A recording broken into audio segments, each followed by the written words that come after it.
UDF പറയണം. പറയൂ UDF എന്നാണ് പറയുന്നത്. പറയൂ UDF, നിങ്ങൾക്കെങ്ങനെ ജമാഅത്തെ ഇസ്ലാമി തങ്കക്കുടമായി? ഞങ്ങൾക്കല്ലേ തങ്കക്കുടം, നിങ്ങൾക്ക് എങ്ങനെ ആയി എന്ന് ഉളുപ്പില്ലാതെ ചോദിക്കുകയാണ് കേട്ടോ. എനിക്ക് പെട്ടെന്ന് ഓർമ്മ എന്താണെന്ന് അറിയോ, ഈ കൈരളി ടിവിയിൽ ഒരു അവതാരകൻ കഴിഞ്ഞ ഏതാനും ആഴ്ചകൾക്ക് മുമ്പ് പറഞ്ഞിരുന്നു, ഈ ശബരിമലയിൽ സ്വർണ്ണൊന്നും പോയിട്ടില്ല, സ്വർണ്ണം കൂടിയിട്ടേ ഉള്ളൂ. ഈ സഖാക്കന്മാരൊക്കെ ഭാര്യയുടെ താലിമാലയൊക്കെ ഉരുക്കിയിട്ടാണ് ഇവിടെ എന്ത് ചെയ്തത്, ഈ സ്വർണ്ണപ്പാളികളൊക്കെ സ്വർണം പൂശിയത്, അതല്ലാതെ നഷ്ടപ്പെട്ടിട്ടൊന്നുമില്ല. അന്നത്തേനേക്കാൾ ഇപ്പൊ സ്വർണം കൂടിയിട്ടാണ്. എവിടെ കോൺഗ്രസേ? പറയൂ കോൺഗ്രസേ, ശബരിമലയിലെ സ്വർണ്ണപ്പാളിയിൽ സ്വർണം കൂടിയിട്ടേ ഉള്ളൂ, കുറഞ്ഞിട്ടില്ല. പറയൂ കോൺഗ്രസേ എന്ന് ഒരു വെട്ടാവളിയൻ കൈരളി ടിവിയിൽ പറഞ്ഞത് നമ്മളൊക്കെ കേട്ടിട്ടു. അതേപോലെ സഖാക്കന്മാര് പറയാണ്, എന്താണ്, സഖാക്കന്മാരല്ല, നമ്മളെ മൂത്തോൻ പറയുകയാണ്, എന്താണ്, UDF പറയണം ജമാഅത്തെ ഇസ്ലാമി തങ്കക്കുടമായതെങ്ങനെ. പറയാം, വാക്കുകളില്ല കേട്ടോ, ഇനി മതി, ഞാൻ മതിയാക്കുകയാണ്. കാരണം എന്നെ തല്ലണ്ടമ്മാവ ഞാൻ നന്നാവില്ല എന്ന് പണ്ടൊരു ചെക്കൻ പറഞ്ഞ പോലെ പിണറായി പറയുന്നത്, ഞങ്ങൾ അങ്ങോട്ട് ചോദിച്ചിട്ടില്ല, ഒരു ഇങ്ങോട്ട് തന്നാണ്. ഏറ്റവും വലിയ വിട്ടിത്തം, ഞങ്ങൾ അങ്ങോട്ട് ചോദിച്ചിട്ടില്ല, ഒരു ഇങ്ങോട്ട് തന്നാണ്. ഇങ്ങോട്ട് തന്നാൽ ഞങ്ങൾ വാങ്ങും. കോൺഗ്രസ്സുകാർ അങ്ങനെ ചെയ്യാൻ പഠിച്ചു കേട്ടോ. കോൺഗ്രസ്സുകാർ ഇങ്ങോട്ട് തന്നാലും വാങ്ങരുത്, ഇങ്ങോട്ട് തന്നാലും ഞങ്ങൾ വാങ്ങും. അത്രേ സംഭവിച്ചിട്ടുള്ളൂ. ജമാഅത്തെ ഇസ്ലാമിക്കാർ പറയുന്നത്, പിണറായി വിജയൻ ഞങ്ങളോട് വോട്ട് ചോദിച്ചു, ഞങ്ങൾ കൊടുത്തു. കാരണം ആ കാലത്ത് ഞങ്ങൾക്ക് കോൺഗ്രസിനോട് വിരോധം ഉണ്ടായിരുന്നു. അക്കാലത്ത് കോൺഗ്രസിന്റെ നിലപാടുകളോട് ഞങ്ങൾക്ക് വിരോധമുണ്ടായിരുന്നു. ഞങ്ങൾക്ക് താല്പര്യം ആരോടായിരുന്നു? ഇടതുപക്ഷത്തോടായിരുന്നു. അവര് വോട്ട് ചെയ്യാൻ പറഞ്ഞു, ഞങ്ങൾ വോട്ട് ചെയ്തു. അതൊക്കെ രാഷ്ട്രീയത്തിൽ സംഭവിക്കുന്നല്ലേ. പക്ഷെ ഇമ്മാതിരി തീട്ടക്കളി കളിക്കരുത് വിജയ. നിർത്തിക്കോ. ഇതൊക്കെ വെളിപ്പെട്ടു പോയി മോനെ. അതാ മൂപ്പര് പറയുന്നു, പിണറായി പറയാണ് കേട്ടോ, ഇങ്ങോട്ട് വന്ന് കണ്ടത് എന്ന് മുഖ്യമന്ത്രി അവരോട് പറഞ്ഞു, നിങ്ങൾ ഇങ്ങോട്ട് വന്നപ്പോ അവരോട് പറഞ്ഞു, വോട്ട് തന്നോളി, നിങ്ങൾ എന്നാലും സമൂഹ വിരുദ്ധരാണ് കേട്ടോ എന്ന് ഞാൻ പറഞ്ഞിട്ടുണ്ട്. മൂപ്പര് പറയാണ്.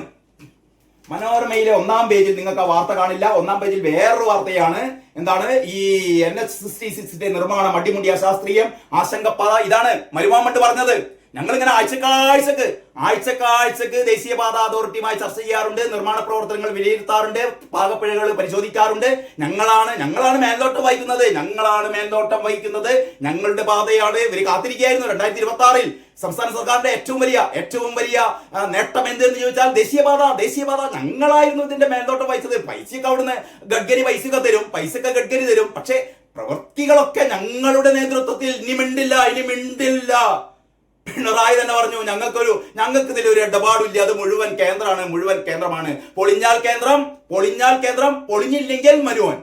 പൊളിഞ്ഞില്ലെങ്കിൽ മരുമോൻ, പൊളിഞ്ഞു പോയെങ്കിൽ കേന്ദ്രം, അതും പൊളിഞ്ഞു.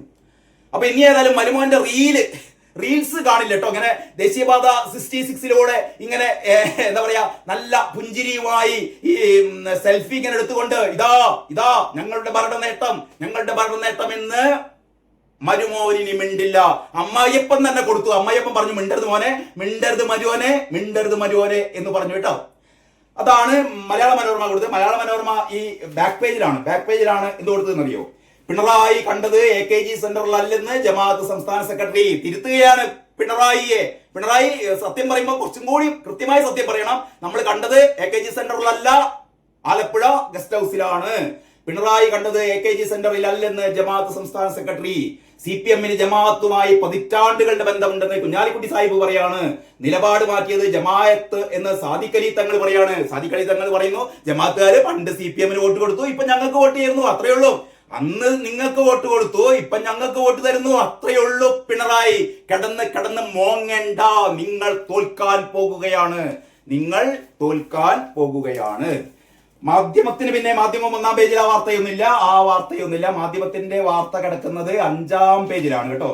5-ാം പേജിൽ മാധ്യമവും പറയുന്നു, ജമാഅത്തെ ഇസ്ലാമി നേതാക്കളുമായി കൂടിക്കാഴ്ച നടത്തിയിട്ടുണ്ട്, ഗുഡ് സർട്ടിഫിക്കറ്റ് നൽകിയിട്ടില്ല എന്നാണ് മുഖ്യമന്ത്രി. ഞങ്ങള് അവരായിട്ട് ചർച്ചയൊക്കെ നടത്തിയിട്ടുണ്ട്, അവരുടെ വോട്ടൊക്കെ വാങ്ങിയിട്ടുണ്ട്, പക്ഷെ അവർക്ക് ഗുഡ് സർട്ടിഫിക്കറ്റ് നൽകിയിട്ടില്ല. മുഖ്യമന്ത്രിന്റെ അടുത്ത് പോകുന്നത് ഗുഡ് സർട്ടിഫിക്കറ്റ്, അന്ന് മറ്റേ ഇയാളായിരുന്നു, അന്ന് പാർട്ടി സെക്രട്ടറി ആയിരുന്നു. എന്തായാലും പിണറായിയുടെ അടുത്ത് ഗുഡ് സർട്ടിഫിക്കറ്റിന് അല്ലടോ. നിന്റെ അടുത്ത് ഗുഡ് സർട്ടിഫിക്കറ്റിന് വരാൻ നീ ആരാ? അത് ജമാഅത്തെ ഇസ്ലാമിയുടെ നേതാക്കന്മാർ എന്ന് പറഞ്ഞിട്ടുണ്ട്, ഞങ്ങൾക്ക് ഇയാളുടെ ഗുഡ് സർട്ടിഫിക്കറ്റ് ഒന്നും വേണ്ട. വോട്ട് ചോദിച്ചു, വോട്ട് കൊടുത്തു. വോട്ട് ചോദിച്ചു, വോട്ട് കൊടുത്തു. ഗുഡ് സർട്ടിഫിക്കറ്റ് വേണ്ട. പിണറായിയുടെ ഗുഡ് സർട്ടിഫിക്കറ്റ് ജമാഅത്തെ ഇസ്ലാമിക്കാരന് വേണ്ട. എന്നിട്ട് പറയാണ് ഗുഡ് സർട്ടിഫിക്കറ്റ് ഒന്നും ഞാൻ കൊടുത്തിട്ടില്ല. ഗുഡ് സർട്ടിഫിക്കറ്റ് കൊടുക്കാൻ ഇയാരടൂ? അല്ല, അറിയാൻ ചോദിക്കുക. ഇവിടുത്തെ പാർട്ടികൾക്കൊക്കെ ഗുഡ് സർട്ടിഫിക്കറ്റും ബാഡ് സർട്ടിഫിക്കറ്റും ഒക്കെ കൊടുക്കേണ്ട ആളാണ് ഇയാള്. മര്യാദയ്ക്ക് ഭരിക്കടോ. അതിനാവൂല. എന്നിട്ട് ഗുഡ് സർട്ടിഫിക്കറ്റ് കൊടുക്കൂല. അതാണ് മാധ്യമം പൊളിച്ചത്. ഇനി നമുക്ക് കേരള കൗമുദി അല്ലേ? കേരള കൗമുദി, യെസ്, കേരള കൗമുദി അത് ഒന്നാം പേജിലല്ല കൊടുത്തത്. അത് ഒന്നാം പേജിലല്ല കേരള കൗമുദി കൊടുത്തത്. കേരളമതി കൊടുത്തതും എനിക്ക് തോന്നുന്നു അഞ്ചാം പേജിലാണ് കേരള കൗമുദി കൊടുത്തത്. ഇതാ, ജമാഅത്തെ ഇസ്ലാമി ബന്ധം ഇടത് വലത് വാക്പോര് എന്നാണ് KM സുരേഷ് കുമാറിന്റെ റിപ്പോർട്ട് പറയുന്നത്. ജമാഅത്തെ ഇസ്ലാമി ബന്ധം ഇടത് വലത് വാക്പോര് എന്നുള്ള രീതിയിലാണ് പറയുന്നത്. ഇത് ചെറിയ രീതിയിൽ പിണറായി എങ്ങനെ വെള്ളപൂശുകയാണ് കേരള കൗമുദി. എന്തായാലും ആട്ടെ, CPM വോട്ട് ചോദിച്ചു, നൽകി. ജമാഅത്തെ ഇസ്ലാമി പറയുന്നു CPM വോട്ട് ചോദിച്ചു, ഞങ്ങള് നൽകി എന്ന് പറയുന്നു. ഏതായാലും നമ്മളെ അപ്പം ഗോവിന്ദൻ ഇപ്പൊ പുറത്തിറങ്ങുന്നില്ല കേട്ടോ. അപ്പം ഗോവിന്ദൻ നേരത്തെ പറഞ്ഞാൽ ഞങ്ങൾക്കൊരു ബന്ധമില്ല, ഞങ്ങൾ കണ്ടിട്ടില്ല, കേട്ടിട്ടില്ല, അറിയില്ല. പിണറായി തന്നെ പൊളിച്ചു കൊടുത്തു. പൊളിച്ച് കൈ കൊടുത്തു. ഇനിയിപ്പോ അപ്പം ഗോവിന്ദൻ എന്താ പറയാ? അപ്പം ഗോവിന്ദന് പിന്നെ പ്രശ്നമില്ല. ഇതിനേക്കാളും വലിയ കള്ളത്തരം, കള്ളത്തിൽ കളിച്ചു എന്നൊക്കെ മൊത്തോണ്ട് ഗോഷ്ടിയൊക്കെ കാണിച്ച് മൂപ്പര് പറയുന്നതാണ്. മൂപ്പര് പറഞ്ഞ മറ്റേ കാര്യമൊക്കെ പറഞ്ഞതാണല്ലോ. അതായത് മുകേഷിനെ എന്തുകൊണ്ട് അറസ്റ്റ് ചെയ്യില്ല? മുകേഷ് ജനപ്രതിനിധി മാത്രമാണ്, പാർട്ടി അംഗമല്ല. മുകേഷ് പാർട്ടി അംഗമല്ല, ജനപ്രതിനിധി മാത്രമാണ്. അതുകൊണ്ട് മുകേഷിനെ പുറത്താക്കില്ല.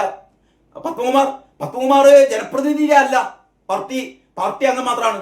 ജനപ്രതിനിധി അല്ല, പാർട്ടി അംഗം മാത്രമാണ്. അപ്പോ പത്മകുമാറിനെ അറസ്റ്റ് ചെയ്യില്ല. ഇമാതിരി കോമാളിക്കൂട്ടമേ നിന്റെ പേരോ? ബാക്കി നിങ്ങൾ പൂരിപ്പിച്ചതാ. നമ്മുടെ അഭിമാന പത്രം കൂടി ഒന്ന് കാണാം. ദേശാഭിമാനി ഇന്ന് എന്തോ കാര്യത്തിന് കഴിഞ്ഞ 4 ദിവസമായി ജമാഅത്തെ ഇസ്ലാമി എന്ന് പറഞ്ഞ പാട്ട് പാടുകയായിരുന്നു. ഒന്നാം പേജിൽ ഇല്ലല്ലോ, ഉള്ളിലെ പേജിലുണ്ട്. ജമാഅത്തെ ഇസ്ലാമി തങ്കക്കുടമായത് എങ്ങനെയാണ്? ജമാഅത്തെ ഇസ്ലാമി തങ്കക്കുടമായത് എങ്ങനെ എന്നാണ് ചോദിക്കുന്നത്. അതായത് CPMകാർക്ക് ജമാഅത്തെ ഇസ്ലാമി തങ്കക്കുടം. ഒരു ഉളുപ്പ് വേണേ. ഉളുപ്പില്ലാഞ്ഞാൽ എന്താ ചെയ്യുക? ഉളുപ്പില്ലാഞ്ഞാൽ എന്താണ് ചെയ്യുക? 5-ാം പേജ് തന്നെയാണ് തോന്നിയേ. 5-ാം പേജ്. ഇതൊന്ന് കണ്ട് സായുജ്യമടയൂ. UDF പറയണം ജമാഅത്തെ ഇസ്ലാമി തങ്കക്കുടമായത് എങ്ങനെ. അതായത് ജമാഅത്തെ ഇസ്ലാമി തങ്കക്കുടായിരുന്നു ഞങ്ങൾക്ക് തങ്കക്കുടമായിരുന്നു, നിങ്ങൾക്ക് എങ്ങനെ തങ്കക്കുടമായി എന്നാണ് ചോദിക്കുന്നത്. ഇതിലൊക്കെ എന്താ പറയേണ്ടത്?